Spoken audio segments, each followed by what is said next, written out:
Halo netizen, ini adalah Hyundai Ioniq 5. Nah, ini merupakan sebuah sejarah ya, karena Hyundai Ioniq 5 ini merupakan mobil listrik pertama yang dirakit secara lokal di Indonesia. Dan ini adalah model Hyundai kedua yang dirakit di pabrik barunya yang ada di daerah Cikarang setelah Hyundai Creta. Dan yang masuk ke sini itu ada 4 varian ya, ada yang Prime, short range, dan long range. Ada juga yang versi signature short range dan long range. Nah, kemungkinan ini adalah yang varian paling atasnya karena dia memiliki velg yang lebih besar ya, yaitu velg 20 inci. Sedangkan kalau yang lainnya itu dia velgnya 19 inci. Dan untuk harga memang masih belum dirilis oleh Hyundai Indonesia. Jadi sekarang belum ada harganya, tapi karena dia dirakit lokal harusnya dia bisa lebih terjangkau. Kisaran harganya sih kurang lebih sedikit di atas Kona, yang Kona kan masih 730-an. Untuk top of the line-nya mungkin di sekitar 800 juta mungkin ya. Jadi kita tunggu aja harga resmi dari Hyundai Ioniq 5 ini. Dan sekarang kita lihat ke tampilan eksterior dari Hyundai Ioniq 5 yang ini tuh ganteng banget. Dia tuh bener-bener kayak mobil masa depan banget ya. Dia tuh serba kotak dan secara size ini tuh gede loh. Dia seukuran Honda CR-V lah kurang lebih, atau sedikit lebih kecil dibandingin Hyundai Santa Fe. Tapi kalau kita lihat profil dari mobil ini, kelihatan tuh kayak hatchback ya. Bahkan banyak yang bilang, bahkan gue sendiri bilang kalau ini tuh kayak Lancia Delta Integrale yang dulu legenda rally itu ya. Jadi unik sekali, dan di bagian depan tuh bener-bener kayak mobil masa depan sekali, yang semua itu serba mengotak. Bahkan lampunya juga mengotak. Ini adalah desain dari parametric dynamic ya, jadi bentuk DRL-nya tuh seperti itu, dan di dalamnya tuh ada proyektor yang pipih banget, sudah LED semua lampu utamanya, dan ini tuh benar-benar unik sekali. Serta di bagian grill depan ini yang ada garis-garisnya itu juga nyala kalau malam, dan di bagian depan situ ada kamera untuk kamera 360-nya, ada sensor parkir 4 titik, dan kebetulan ini di depan ada kap depannya yang bisa kita buka. Nah, beda sama Ioniq biasa dan Kona elektrik, di bagian depan sini tuh ada tempat penyimpanan kecil ya, seperti ini. Beda sama Kona yang itu nggak bisa diakses ya di bagian depannya, tapi kapnya memang bisa dibuka ya. Di bagian sini juga ada aki 12 voltnya, dan ada beragam cairan-cairan kayak coolant untuk sistem baterai. Terus di sebelahnya juga ada buat cairan washer, dan ada minyak rem juga. Lanjut ke samping. Nah, untuk yang velg 20 incinya tuh seperti ini. Jadi ini gede bener. Motifnya juga unik ya, kayak bergaris seperti ini. Bannya berukuran 255/45 R20. Dan yang spesial, dia itu menggunakan ban Michelin Pilot Sport EV yang GOE. Jadi dia ban OEM dari Michelin yang didevelop khusus produk-produk Hyundai dan Genesis. Untuk rem depan belakang sudah disc brake juga, sudah ada ABS, EBD, brake assist, traction control, stability control, dan lain-lainnya ya. Lanjut ke samping. Profil samping itu juga unik gitu ya, kayak hatchback tapi gede gitu ya. Dan ngomong-ngomong tentang gede, dia juga panjang. Jadi wheelbase-nya lebih panjang dari Palisade. Wheelbase-nya itu 3 meter, dan bannya tuh dipojokin banget supaya kelagaan di kabin itu makin luas lagi ya. Untuk di bagian cover spion di unit ini warnanya hitam gloss, dan lampu sen di bagian samping itu juga kotak-kotak gitu ya, unik banget. Di bagian sini ada trim aksesoris dari Hyundai Indonesia yang resmi gitu ya. Jadi ada aksesoris resmi yang dijual juga. Bentuk handle pintunya juga unik ya. Jadi kayak mobil-mobil yang punya handle pintu seperti ini, dia ditariknya dari belakang.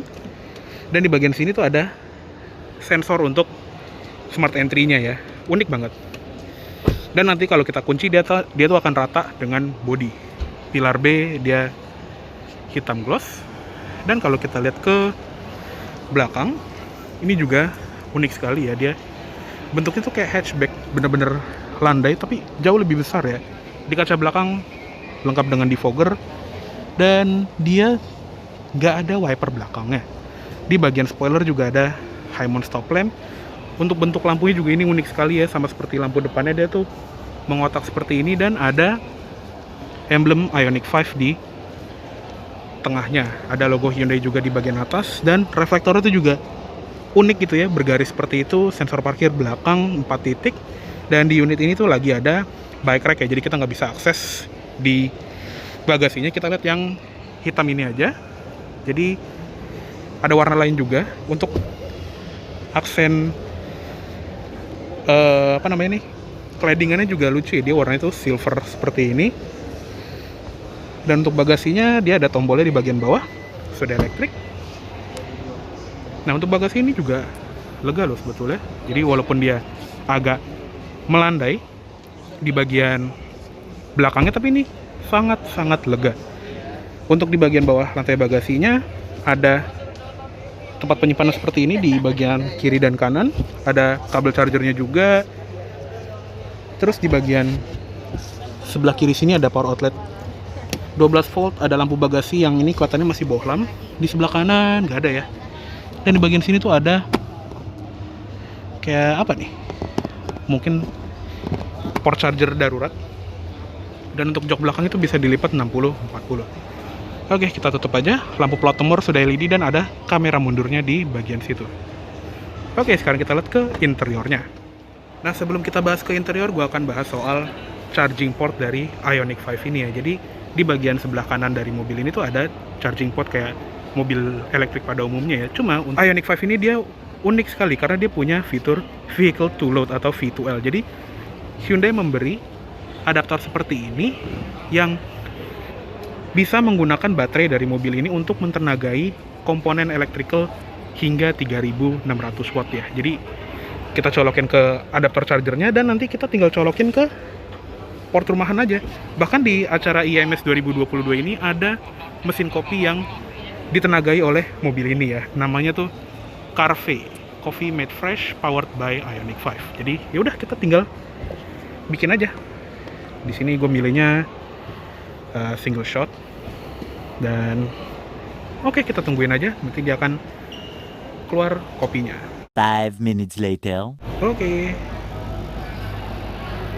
Tuh, jadi kopi ini dibuat menggunakan tenaga listrik dari Hyundai Ioniq 5. Oke, sebelum review kita ngopi dulu kali ya. Ini adalah espresso single shot yang lumayan, ini udah lumayan malam jadi bisa menjaga kita tetap fresh sebelum kita bahas interiornya. Oke, sekarang kita akan bahas interior dari Hyundai Ioniq 5. Tapi sebelum masuk ke dalam kita akan lihat kuncinya. Untuk kuncinya juga mirip seperti keyless Hyundai pada umumnya ya. Dia seperti ini, ada tombol lock, unlock, buka bagasi, buka charging port, dan buat remote engine start gitulah ya. Jadi dia bisa menyalakan AC sebelum kita masuk. Dan untuk interior dari Hyundai Ioniq 5 ini juga benar-benar unik ya, beda sama mobil EV pada umumnya. Ini minimalis banget dari bagian dashboardnya, terus di bagian joknya juga sudah dilapis kulit untuk trimming ini. Dan untuk pengaturan jok pengemudi dia udah elektrik, jadi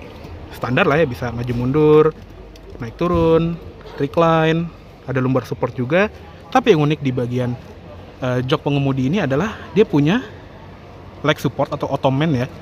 Tapi yang unik adalah ketika kita mencet tombol yang ini, dia akan berubah ke mode relaxation mode. Jadi mirip seperti jok baris keduanya dari Hyundai Staria yang punya mode zero gravity gitu ya.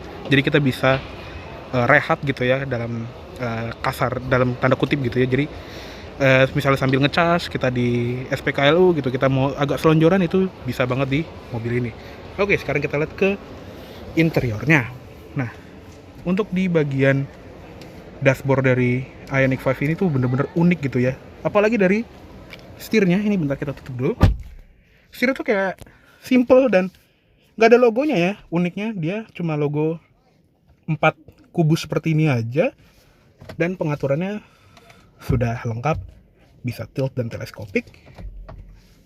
Terus di bagian rimnya juga unik, dia modelnya tuh flat bottom, sudah dilapis kulit. Dan tombol-tombolnya tuh nggak ada gambarnya kalau lagi mati gini ya. Nah, kalau misalnya udah dinyalain baru nih kelihatan. Dia ada voice command, ganti mode, terus volume buat pengaturan track gitu ya. Angkat tutup telepon, ada mode favorit, di sebelah kanan ada MID, Dan Hyundai Ioniq 5 ini merupakan Hyundai pertama di Indonesia yang mempunyai Hyundai Smart Cruise Control. Jadi dia ada adaptive cruise control yang bisa menjaga jarak antara mobil di depannya. Di belakang setir ada pedal shift yang ini bukan untuk ganti gigi, melainkan untuk mengatur regenerative braking dari mobil ini. Jadi kita bisa ningkatin mode regenerative braking menggunakan pedal shift yang sebelah kiri. Untuk mengurangi efeknya itu tinggal pencet yang sebelah kanan. Dan secara teori kita bisa menggunakan pedal gasnya aja untuk berkendara dengan mobil ini. Jadi nggak perlu injek pedal rem sama sekali. Di belakang setirnya lagi ada tuas lampu sein, switch lampu, sudah otomatis juga, dan ada auto high beam. Dan untuk tuas wiper dia ada mode otomatisnya. Instrument cluster juga ini unik sekali ya, beda dibandingin instrument cluster Hyundai pada umumnya. Kayak ya dia nggak ada gauge cluster gitu lah, cuma begini doang. Dan ini lengkap sekali kayak Hyundai pada umumnya gitu ya. Ada speedometer, ada power dan charge meter. Di sini ada sisa jarak tempuh yang bisa ditempuh, dan karena lagi di mode V2L atau vehicle to load, dia ada persentase baterainya berapa dan berapa arus yang digunakan. Ada gear indicator juga di bagian sini, terus ada berapa persen baterainya, temperatur udara luar, konsumsi listriknya berapa, dan ada odometer di kanan bawah. Untuk isinya juga lengkap ya, ada attention level, ada safety system. Di sini ada MID khas Hyundai, ada tekanan ban juga, serta untuk settingan itu emang di head unit semua ya, nggak ada di instrument cluster. Dan dia juga ada switch mode berkendara yang di setir ini yang bisa mengubah tampilan dari instrument cluster ya. Ini sport, ini eco, dan ini normal. Kalau ditahan bahkan ada mode snow. Biasanya kan mode smart gitu ya. Ini malah mode snow. Keren juga. Lanjut ke sebelah kanan, ada individual door warning. Serta yang unik dari panel instrument cluster itu adalah di bagian sini. Di sini tuh kayak bahan karpet gitu, tapi dia tuh sebetulnya adalah magnet. Jadi ini bisa kita tempelin. Misalnya ada barang-barang yang menggunakan magnet gitu, kita bisa tempelin di sebelah sini. Contohnya kayak ada magnet kulkas, kita bisa tempelin post-it gitu ya. Atau misalnya handphone kita tuh punya adaptor magnet untuk phone holder, kita tinggal tempelin handphone kita di bagian sini aja. Di bagian bawah juga ada ventilasi AC yang minimalis. Di bagian bawah sini ada tombol untuk membuka bagasi, tombol untuk mematikan traction control, headlamp leveling, ada electronic parking brake dengan auto hold juga. Oh ya, hampir lupa. Di sini ada tuas persneling ya, tanda kutip. Jadi untuk maju atau mundur itu tinggal putar tuas yang di bagian sini aja. Ke depan untuk drive, tengah untuk netral, mundur ke belakang atau ke bawah, dan untuk mode park tinggal pencet tombol P di ujungnya. Di bagian pedal juga dia modelnya tuh stainless steel seperti itu, dan ada icon plus di bagian pedal gas dan ada icon minus di bagian pedal remnya. Jadi lucu banget. Ada footrest juga di sebelah kiri sini. Untuk door trim dia full soft touch di bagian atas, di tengah, dan di bagian bawah. Untuk di daerah sini tuh plastik yang high quality gitu. Handle pintunya juga unik, bentuknya kayak huruf D gini, dan ada pengaturan spion, bisa dilipat secara elektrik juga. Sama ada power window yang ada auto up down dan ada anti jepitnya. Untuk autonya dia cuma 2 di depan aja. Di belakang juga ada child lock dan window lock, ada memory seat 2 slot, dan untuk audionya sudah menggunakan Bose Premium Audio. Di bagian sill plate juga ada logo Ioniq 5. Lanjut ke bagian atas, ada sun visor pengemudi yang ada cerminnya, dan untuk lampunya dia kayak produk Hyundai gitu ya. Dinyalanya terpisah, dan kalau ditarik, nah dia bisa di slide juga. Spion tengah dia auto dimming. Untuk lampu interior juga modelnya unik. Dia kayak nyala itu soft gitu ya. Jadi nyalanya itu perlahan, dan di bagian sini tuh ada switch untuk membuka panoramic roof-nya yang dia tuh terbuka dari tengah gitu ya. Untuk kacanya juga dia kaca mati, jadi kacanya nggak bisa dibuka, tapi bukaannya tuh unik banget ya, dibuka dari tengah. Dan nutupnya juga ketemunya itu di tengah gitu ya. Ini unik banget. Sun visor sebelah kiri juga sama, ada cermin dan lampunya. Untuk head unitnya ini juga besar sekali, dia layarnya tuh jernih dan bentuknya tuh unik gitu ya. Di sini tuh ada menu-menunya dan tadi ada profilnya gitu ya. Dia ada banyak sekali pengaturan, dan kalau kita ngatur joknya itu dia ada tampilannya seperti ini. Ada mode EV, jadi kayak ya MID untuk mobil listrik seperti ini. Terus ada sambung telepon, phone projection, sudah ada Apple CarPlay, Android Auto juga, ada voice memo. Terus ada mode climate, jadi ada beberapa settingan yang diatur di dalam si head unitnya ini, seperti contohnya heated and ventilated seatsnya. Dia nggak ada tombol di dashboard, dia adanya di sini ya, di head unit gitu ya. Jadi untuk pemanas dan pendingin jok cuma bisa diatur dari head unit. Ada memory seat configuration juga. Terus ada quiet mode, khas produk-produk Hyundai yang akan mematikan speaker belakang ketika kita lagi di jalan. Ada radio, media. Terus di bagian setup ada pengaturan kendaraannya juga.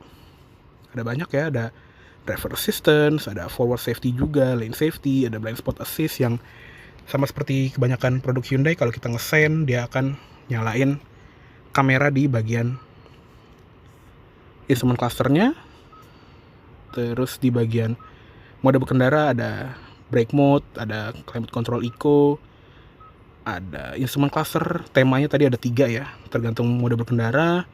Ada welcome sound juga, setting climate ini standar, setting jok, ada setting lampu juga, dan dia juga punya ambient light yang warnanya itu bisa di custom juga atau ngikutin warna preset seperti ini.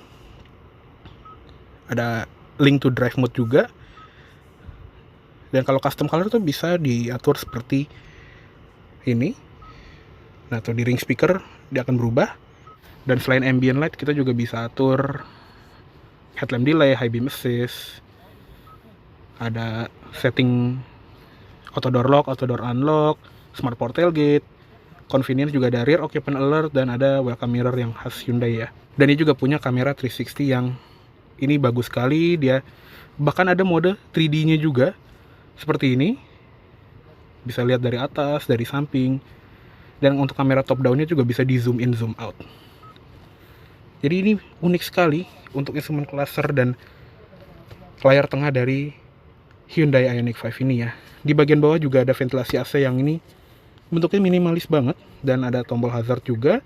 Di bagian bawahnya juga ada panel-panel shortcut ke head unit, dan ada panel untuk pengaturan AC-nya. Untuk AC dia dual zone automatic climate control, yang dia tuh panel sentuh ya. Paling panas itu 27 derajat dan paling dinginnya ada di 17 derajat. Arah AC lengkap ke muka, ke kaki, dan ke kaca depan, sirkulasi udara, fan speed, sirkulasi udara, dan lain-lainnya gitu ya. Ada knob volume, home, media, menu favorit, setup, dan ada tuning knob juga. Terus ada kamera dan sensor parkir. Di bagian bawah situ ada power outlet 12 volt dan USB slot. Ada tempat penyimpanan terbuka. Untuk center konsolnya ini unik ya, karena dia ada 2 buah cup holder yang agak naik gitu. Di bagian sini juga ada wireless charger, ada 2 buah USB untuk ngecas, dan ada tuas di bagian sini yang bisa untuk nge-slide center konsol lebih dekat ke belakang atau lebih dekat ke penumpang depan. Ini unik sekali. Di bagian bawahnya juga ada tempat penyimpanan yang besar. Center konsol di sini juga gede, dan dia ada tempat penyimpanan yang besar gitu di dalam sini. Untuk jok penumpang depan juga unik karena dia pengaturannya itu sama seperti jok pengemudi ya, bisa relaxation mode, dan juga bisa diatur dari tombol-tombol yang ada di bagian sini. Untuk glove box ini unik juga karena dia tuh ditarik ke luar, bukan buka ke bawah, jadi kayak laci ya. Ada lampunya juga di dalam, dan ada airbag untuk penumpang depan juga. Oke, kayaknya cukup segitu aja untuk di bagian kabin depan dari Hyundai Ioniq 5. Yuk sekarang kita lihat ke kabin belakangnya. Oke, sekarang kita masuk ke kabin belakang dari Hyundai Ioniq 5. Nah, sebelum kita masuk juga gue ingin bahas pengaturan jok ini ya. Jadi gak cuma jok depan yang elektrik, jok belakangnya juga bisa diatur secara elektrik. Jadi dia bisa diatur maju mundur tergantung posisi duduk kita, dan di kanan kiri juga ya. Di bagian sini juga ada tuas untuk merubah posisi recline dari jok baris kedua ini. Oke, untuk di kabin belakang sini juga ini tuh sangat lega karena dia menggunakan platform eGMP yang leganya tuh bener-bener ya, karena tadi wheelbase-nya juga 3 meter. Ini adalah posisi berkendara gue, tinggi gue 170 cm dan masih jauh banget. Ini kalau di mundurin, oke, ini udah paling mundur tuh. Hampir sejengkal, 5 jari lebih. Di belakang jok depan juga ada seat back pocket model jaring, ada 2 buah USB charger, dan di bagian pilar B juga ada pengaturan AC. Walaupun cuma ventilasi AC-nya doang sih ya, nggak bisa diatur suhunya gitu. Dan di bagian door trim belakang ini tuh empuk sekali, di bagian atas, di bagian tengah, dan di bagian bawah. Untuk kaca belakang juga ada sunshade sendiri seperti ini yang bisa menambah privacy, dan ada switch power window. Dia turunnya full sampai habis, tapi dia belum auto seperti jok depan ya, atau jendela depan. Ada heated seat juga 2 level. Di baris kedua ini door pocket besar dengan speaker di bagian bawah, dan ada sill plate Ioniq 5 juga di bagian bawah situ. Di atas ini panoramic roofnya itu besar sekali ya, sampai baris kedua seperti ini. Ada grab handle di bagian sini yang ada lampu baca di sisi kanan dan sisi kiri. Untuk jok belakang ini tuh bener-bener bisa rebah seperti ini ya, nggak serebah posisi tidur, tapi ini rebah banget untuk sebuah jok baris kedua.